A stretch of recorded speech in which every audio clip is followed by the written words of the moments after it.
Hey, what's going on YouTube? It's Falsa, and today we're going to be talking about the two new infantry heroes, Lei Kuan and Kuma, and what pet you should use with them. Alright, now I'm sorry for the delay in videos. I'm in my KVK obviously, and we've had some really intense fighting in Zone 2 here, I'll show you. I mean, still going on, and the Zone 3 gates aren't that far off, right? So we're the blue team, ED, Eternal Ducks, and our allies, Red Moon Syndicate or Ryzen, and we're up against the FJ-FG Alliance and their allies, KOD, and Kim's another FAFG, shell, if you will. And you can see, like, both sides have got one rock here. FAFG, they've got the rock on the plateau. We've got the rock in the northeastern zone of the zone here. And I would say, like, both sides are, like, got pretty good defensive positions. And, there's a lot of pushing back and forth. I think this has been an extremely competitive KVK. I felt like this is an extremely fair matchup. And I applaud the devs for matching these two teams up, because I feel like this has been a really good KVK so far. I mean, I've been fighting non-stop since Zone 2 opened. You can see I'm down a little bit of power here, but I've had a bunch of fun time. Okay, all that aside, let's talk about the two new heroes. And before we talk about what pet to use with them, let's go over their toolkit here so we can see, exactly what they're trying to do. Okay, so we're going to start with Lei Kuan. Now, Lei Kuan's first skill, I actually find it pretty interesting. He does diffuse physical damage to the target legion and nearby legions, max 3 legions. Damage factor 1700, which is pretty high. And it scales with the infantry HP bonus. Alright, this is a new mechanic in the game. Basically, you need to have something that says infantry HP bonus, or basically be specifically designed for infantry to trigger this. So there's only a few ways to trigger this in the game. Lei Kuan will do it, Kuma will do it, the Mossrock will do it, and there's one more way we'll talk about later on. But the bottom line is a good damage factor that gets much better if he has those specific synergies. So his first skill, that's the first indication that you're really meant to pair those heroes together, and also probably give them the Mossrock. All right, second skill, it's just the rally skill, nothing particularly interesting here. Just keep in mind that Lei Kuan is very likely going to be in the rally meta going forward. Third skill, just some skill bonuses, no interesting thing there. Fourth skill, interesting here in that he has a chance to gain HP, right? So this is a way to get the infantry HP bonus, and he also does more damage whenever he's hit with a normal attack. So this is an indication that you want this guy being hit by a lot of enemy legions. And then finally, his awakened skill just makes his rage skill stronger, all right? Bottom line here, Lei Kuan's a hero that wants to be in melee range with a lot of people attacking him. Okay, let's take a look at Kuma. All right, still working on Kuma, but we'll go through his skills. First skill is interesting. He drains 20% of the target legion's hit points, and then 10% of other legions around the target, and then he gets some healing too. Okay, a couple things here. This drain, it's not skill damage. Remember that. We'll talk more about that later. The second thing is this is excellent against enemy tanks. This is another indication you want these heroes up in the enemy's face, hitting their tanks and hitting any other legion they can in melee range. The important thing to note here is this drain is only melee range. It doesn't hit anyone any farther than that. Second skill, he gets some healing every 10 seconds in battle. The healing factor is okay. It scales with the infantry HP bonus. This is another payoff for having those infantry HP bonus triggers in this march. All right. Third skill is just some stat buffs, nothing interesting here. The fourth skill is pretty interesting. While he's in the field, he gets additional attack bonus for every nearby legion that's in battle, up to a maximum of, you see 40% here, but it scales up to 100% when you have him 5-starred out. Okay, and he also gets some healing when he defeats an enemy legion. But the first part of this, the attack bonus, first of all, it scales with every legion. It doesn't say enemy legion, so this should count your friendly legions as well, provided that they're in battle. But second, the most important thing here is this is yet another indicator you want these guys up in the face, in the thick of battle, where there's a lot of chaos going on, a lot of fighting going on. That's where you want this guy fighting, okay? Whenever he gets a buff via an innate skill, he gets HP for a few seconds. Okay, just a reminder, what's an innate skill? Those are the 5 fixed skills that every hero has. In Kuma, it's these skills here. So basically, you can't get it from talents, you can't get it from anything else. It has to be one of their 5 fixed skills. All right. Why is getting 20% HP important? Well, that's another trigger for the infantry HP bonus, another indication of the synergy between these two heroes. Okay, so I told you that Kuma and Lequan both give the infantry HP bonus. The Mossrock does. There's one other way, and that's with the new artifact that just came out, the Serpent's Edge. And basically, when you activate it, you get some HP, and this will also trigger the infantry HP bonus, right? So the two new heroes, the new pet, and the new artifact that were all released at basically the same time, they all have a ton of synergies working together. So do you have to pair these guys together and give them the new pet? No, the game is really hinting that that's what you should do. But let's take a look at the pets. Okay, obviously we're going to start with the Mossrock, and just as a reminder what the coil skill does, when the skill goes off, and it's a rage skill, so it goes off at the end of the rage cycle, for 3 seconds after the pet does its rage skill, basically your Legion gets a buff. First it gets some hit points, alright, and then it gets a sort of a little reflective shield on it that does physical skill damage to enemy legions that hit it in those 3 seconds. It can be triggered up to 5 times per second, and every time it goes off basically does 2 sets of damage to the enemy. First, a damage factor determined by the strength of the pet, and obviously the star level of the skill, and things like Tooth and Claw, Fatal Bite, etc.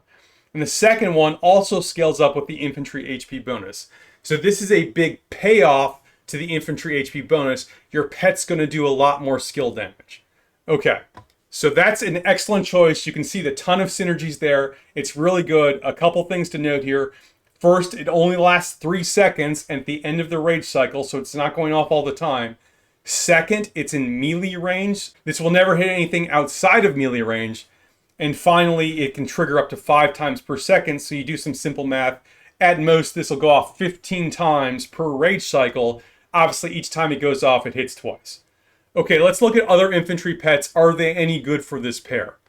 All right, we'll start with the Frost Bear. This is an easy one. The Frost Bear wants you to have shields. These guys give no shields. The Frost Bear is an easy castaway. The Friendship Bear, this is actually interesting. The Friendship Bear basically helps you survive. And the way it does this is it increases your health every time you get healing by a hero skill. These guys do healing with their hero skills, so okay, it could work. Now, this healing factor gives you Vigor, which is an HP bonus. It might be stupid. Vigor will not trigger the infantry HP bonus, so you wouldn't get those additional synergies with Kuma there. But if your only concern is about keeping your heroes alive, the Friendship Bear is actually okay. I don't recommend it because these guys really want to do damage, particularly to enemy tanks. But, you know, Friendship Bear, it's not the worst thing in the world. All right, it's better than the Frost Bear. The Bruin Bear is, you know, it's the Gorsh Skogul pet. And it really synergizes with counterattacks and hitting things in melee range. That actually sounds a lot like the Mossrock. And if you have a good Bruin Bear and you don't want to build out something new, you can throw it on these heroes and it'll do fine. The Bruin Bear has synergies with Gorsh and Skogul that Kuma and Lequan simply just don't have. And then vice versa, Lequan and Kuma have synergies with the Mossrock that Gorsh and Skogul don't have.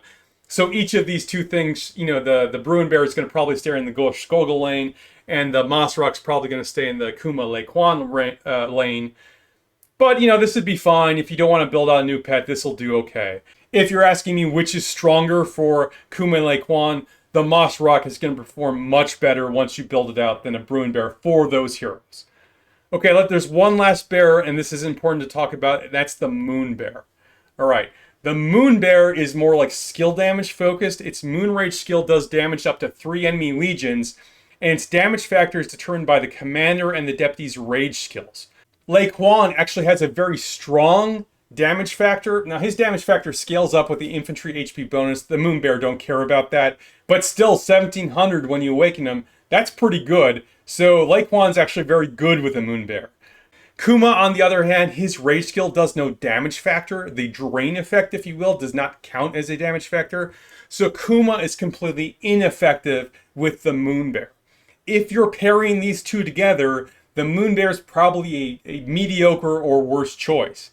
If, however, you split them up, the Moon Bear is going to be very good with Lei Kuan, and we'll talk more about that a little bit later on. Okay, any other pets? Well, let's talk about our generic lizards. The Venom Lizard works with any tank. Remember, the big advantage of the Venom Lizard is it doesn't have any range limitations. It can hit anything that hits it.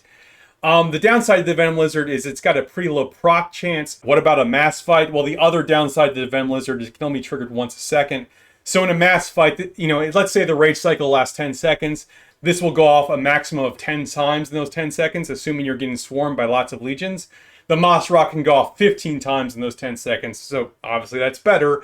And then if you build these both out for the new heroes, the Mossrock's going to do a lot more damage. The one advantage, obviously, is the Venom Lizard can hit anyone at range.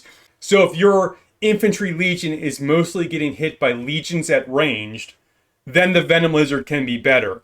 So if most of the time your Lequan, your Kuma, is in melee range of a lot of enemy legions, I think the Mossrock is clearly superior. Okay, so this is my Mossrock. I like my base here. I'm still working on it, obviously, but I think I got a good solid base here. And I think these are the correct 8 skills with these stats, obviously, for an open field build. When we're talking about the Rally Garrison meta, the first and most important thing is we simply don't have enough information. People haven't maxed these pets out yet. We don't know how the Rally Garrison meta is going to shake out. I'll talk more about that in just a second here. But would you build it differently? There's at least a case to be made that in lieu of the Counter-Strike package, you'd want the Fierce Attack package instead. These guys are clearly built to be used in the open field against a lot of enemy legions in melee range. Are these guys a good Rally Garrison pair? And if so, what pet should you use with them?